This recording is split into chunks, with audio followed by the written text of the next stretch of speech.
Is BMW's B58 as reliable as a Toyota? Can it truly match the likes of Toyota and Honda for reliability while outperforming them? Because make no mistake, the B58 is a crazy performer, both stock and tuned. But the B58 hides a very dark secret, and that secret is called hype. Probably the most hyped motor to ever exist. And a lot of that has to do with the timing of the B58, right? The B58 came out in around 2015, and at the time it came out, from then to now, social media was really taking off. Facebook Reels, Instagram Reels, TikTok Reels, YouTube Shorts, YouTube, all the platforms today are very shorts focused, very quick sound bites. The B58 came out, it was a perfect time for an engine that is actually really good, and I'll get into that, right? Because make no mistake, the engine is really good, but it was a perfect time for an engine like that to take off, and then the facts are just regurgitated and people are just saying the same stuff over and over again, hyping the B58 to infinity. So let's break it down. Is the hype true? Is it well deserved? Number one thing, guys, you have to understand BMW's history.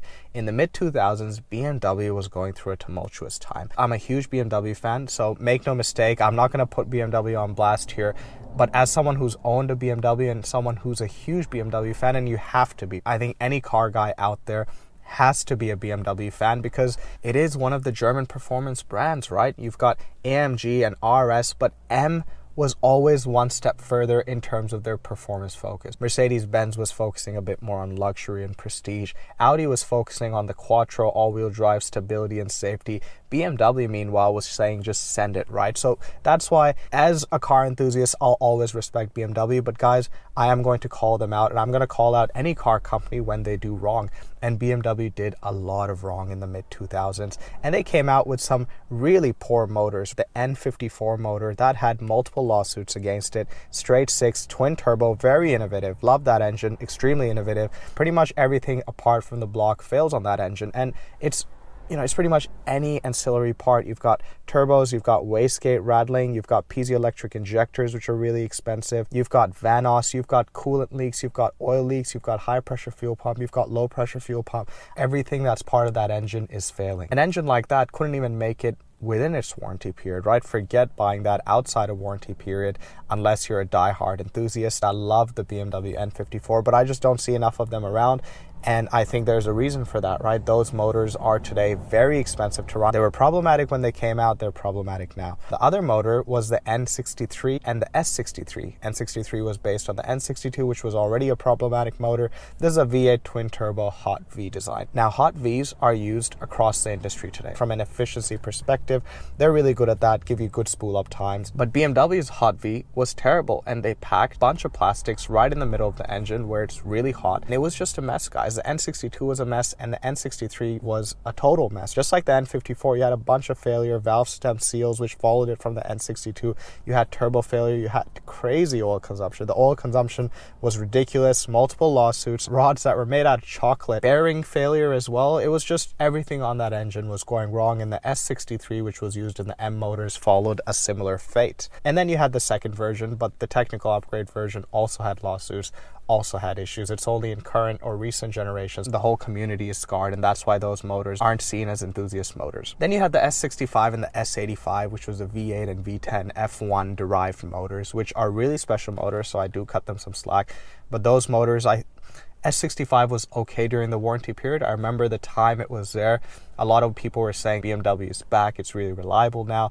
But outside of warranty, you soon found out about the rod bearings and all the other issues that accompany the S65. The S85 was pretty problematic since day one. A lot of it had to do with the SMG transmission. So that's kind of the arena of BMW, right? That's what people were dealing with. Even the S54, that had rod bearing issues. So you're really dealing with these issues, and then comes out the B58. In around 2015, it was introduced to a lot of the markets. Everyone is sort of hesitant and they're afraid of BMW, and they're thinking, look, we love this performance brand, and this new engine's come out, BMW's bread and butter, right? 6-cylinder, twin scroll turbo, replacing the N55 EWG, which, by this time, the N55 had already become pretty good. It wasn't picture of reliability, but it had become pretty decent, and people were hungry. As I said, I'm a passionate car enthusiast. I love BMWs. I was certainly hungry for a reliable BMW. If BMW can give me that, why not, right?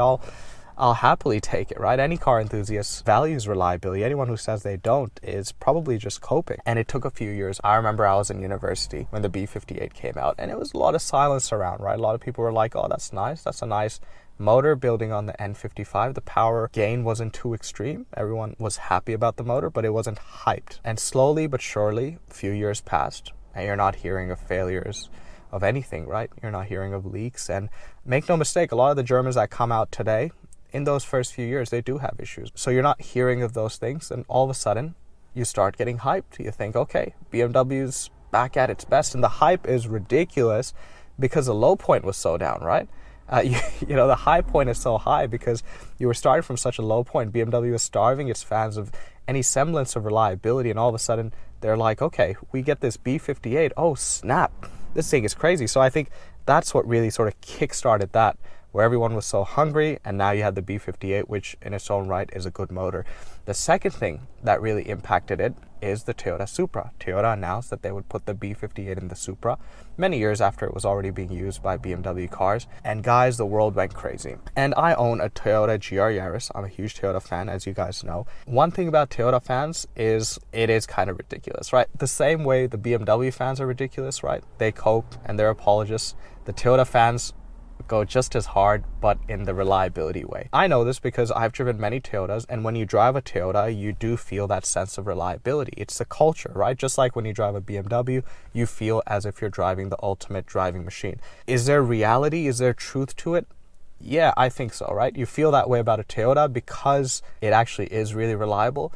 And you feel that the BMW is the ultimate driving machine because it actually does drive better than most brands out there, right? Most brands that are south of a Porsche. So now you had the Toyota people in, and all of a sudden they said, whoa, what's going on here? And you already had the BMW people who kind of loved this BMW motor, right? They'd gotten used to it and they thought, okay, nothing bad's happening, and the worlds just collided. All of a sudden, the B58 reputation overnight changed. Everyone said, if Toyota can put this engine in the Supra, then this is a Toyota level motor. And it just went crazy. And it attracted fans from the JDM side because all the Toyota boys came in and said, okay, we can buy this Supra. We know it's a BMW, but Toyota, they worked on it, they chose it, we can buy this. And then all the German fans, they came in and they said, look, this is basically a BMW. We love BMW, but if we can get some of that Toyota reliability, it's a win-win. And as soon as that happened, guys, the B58 legend began, and the hype train, I think, really took off. It was this point, I believe, where the hype train really took off. I spoke about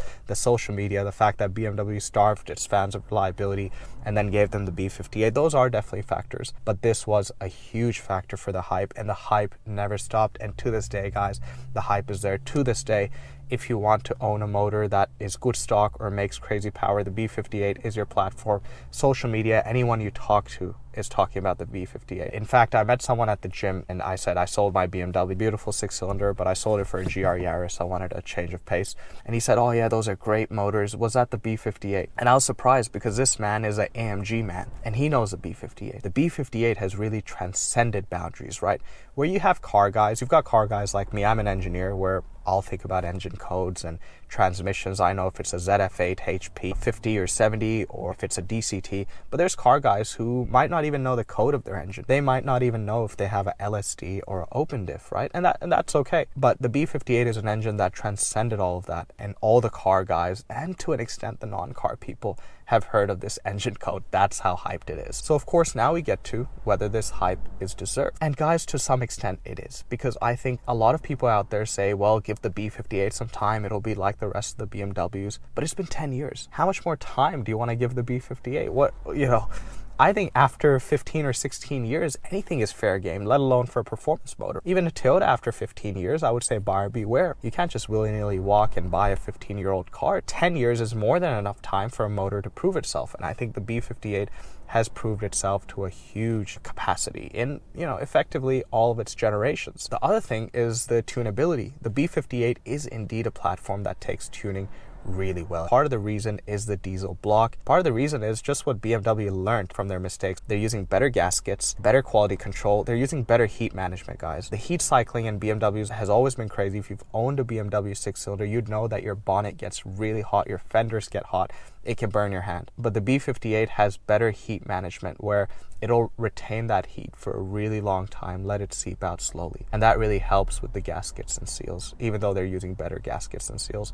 And because of that, guys, you don't see leaking B58s. Yes, B58s have their issues. You've got oil pump, you've got injectors, you've got PCV, you've got, a few turbo failures here and there. They're not really throwing out their bottom end per se, but you have issues that come up. On the whole, the B58 stock or tuned has really proven itself to be a great engine. Does it deserve the hype because of that? I guess it does, right? If you think about its competitors, you've got the 6-cylinder from Audi. That in itself is a great motor, probably about as reliable as a B58. The DAZA, the 2.5 EA888, that's a RS level motor, and I think on balance, that's probably as reliable as a B58. Volkswagen EA888, found in the Golf GTI, but really in the Golf R, it competes with the B58. That's probably as reliable as a B58. Honda's K20C1, which you find in the Type R, look, that is on balance more reliable than the B58 and can be tuned to a high degree. Look, there are motors out there that are as reliable, and the motors that I named, especially the DAZA motor and also the K20C1, most of those motors actually can make pretty close power to the B58, but I think the B58 is hyped because it's a very cheap platform to get into as well.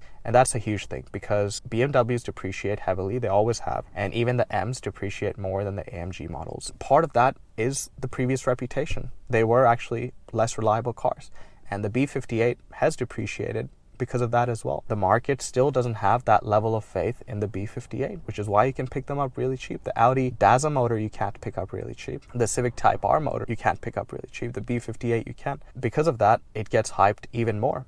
Sitting here, if I think about an engine that I'd like to tune on and I'd like to make cheap power, and if it blows up, yes, it'll be expensive, but I know I can source another one fairly cheaply, right? It's not going to be cheap, but fairly compared to the competitors. I guess I would choose the B58 as well. So it's sad for me because I don't enjoy hype trains. As a car guy, I like being part of a niche culture. Perhaps the B58 hype is indeed well deserved. It's not a Toyota engine. To answer the original question I asked, it's not a Toyota engine in the sense if you compare it to a Camry, Corolla, or Yaris, not a GR Yaris, but any of those bread and butter Toyota engines found in the RAV and the Corolla Cross like I have, no, not even close, okay? If you compare it to the Honda K20C1, not even close. But if you compare it to the other German motors, if you compare it to its performance, if you compare it to the market that it plays in, yes, it's a very reliable motor and the hype is well deserved. Thanks for watching, guys. I'll catch you next time.